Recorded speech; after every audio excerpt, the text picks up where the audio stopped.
যে শিক্ষাঙ্গনে নিয়োগের ক্ষেত্রে দলীয়করণ করা যাবে না। যখন উনি বলতেছেন ওনার দুই পাশে যে দুই শিক্ষক আছে এরাই দলীয় শিক্ষক।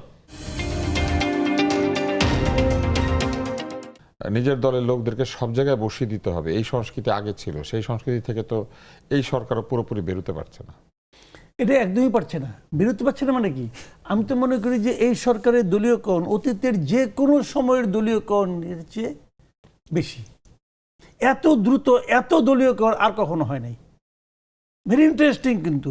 এবং আমার বিশ্বাস, আমি এখনো বিশ্বাস করি এগুলো আসলে মূল যারা দলের যারা মূল নেতা তারা জানেও না।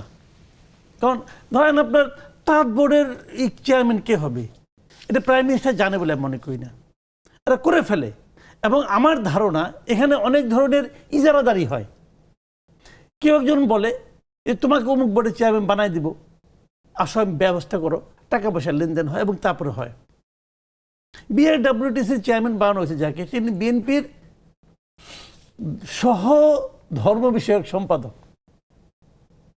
আমি বললাম যে সহ ধর্ম বিষয়ক সম্পাদকের সঙ্গে বিআইডব্লিউটিসির কি সম্পর্ক? চেয়ারম্যান হয়ে গেছে। আমাদের নদীপথ খুবই বিপদ সংকুল, ধর্মের না আল্লাহ আল্লাহ যেতে হবে, সেই জন্য ভাবেন এই সরকার আসার পর 28টা বিশ্ববিদ্যালয়ে ভিসি নিয়োগ করা হয়েছে। 28টা আপনার কোন আত্মীয় স্বজন এবং 28টা বিশ্ববিদ্যালয়ে ভিসি দিয়ে নিয়োগ করা হয়েছে। আমি যতটুকু জানি যে ঢাকায় বিশ্ববিদ্যালয়ের সাদা দলের একজন লিডার আছেন, টিচার, উনি এগুলি ইজারাদার, উনি ইজারাদার এগুলোর।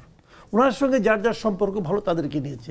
আমি 3টা বিজ্ঞান ও প্রযুক্তি বিশ্ববিদ্যালয়ের কথা বলতে পারবো যাদের ভিসি হয়েছেন একজন আরবি ডিপার্টমেন্টের টিচার, একজন সমাজ কল্যাণের, হ্যাঁ, এই ধরনের টিচার। মানে এরা সায়েন্সের টিচার না। ভিসি যেহেতু অ্যাডমিনিস্ট্রেটিভ পদ, ওকে ওকে তো অ্যাডমিনিস্ট্রেটিভ পদ, এই যে আমি কথাটা বললাম এ বলার সুযোগটা তো আমি পেতাম না যদি একটা সায়েন্সের টিচার আনতেন আপনি। এখন আপনি দলের লোক দিতে চান, দেন রে ভাই, দলের লোকই দেন। সায়েন্সের টিচারের মধ্যে ভালো বিএনপি সমর্থক নাই দু একটা। এখন তো অবস্থাটা কি দেন, বাংলাদেশের অবস্থাটা দেখেন। আমার কাছে খুব হতাশ লাগে।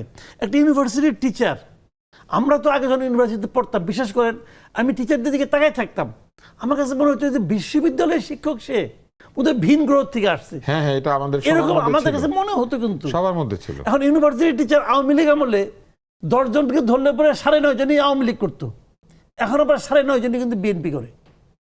তাহলে ইউনিভার্সিটির টিচার তো বিএনপির অভাব নাই, আপনাকে সায়েন্সের লোকই দেন। তা দেয় না কেন? দেয় না ওই যে ইজারাদার বলছি, উনি আগে কিছু খেয়ে ফেলাইছে, উনি এগুলি ম্যানেজ করতেছে।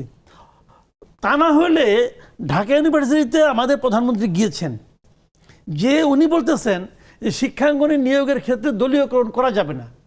যখন উনি বলতেছেন ওনার দুই পাশে যে দুই শিক্ষক আছে এরাই দলীয় শিক্ষক, এরাই দলীয় শিক্ষক, মানে উনি জানেনও না। এই বিষয়টা আমাদের ঢাকা মেডিকেল কলেজের যে অ্যালামনি হয়েছে এবার, মানে অ্যালামনি ডে, সেখানে হয়েছে। মাননীয় প্রধানমন্ত্রী যখন গিয়েছেন, শুধুমাত্র তার দল করেছেন আগে এমন ছাত্রদেরকেই পাস বিতরণ করা হয়েছে, ছাত্রছাত্রীদেরকে, এবং তারাই সেখানে উপস্থিত ছিলেন, তারাই প্রশ্ন করেছেন এবং তিনি তাদের উত্তর দিয়েছেন।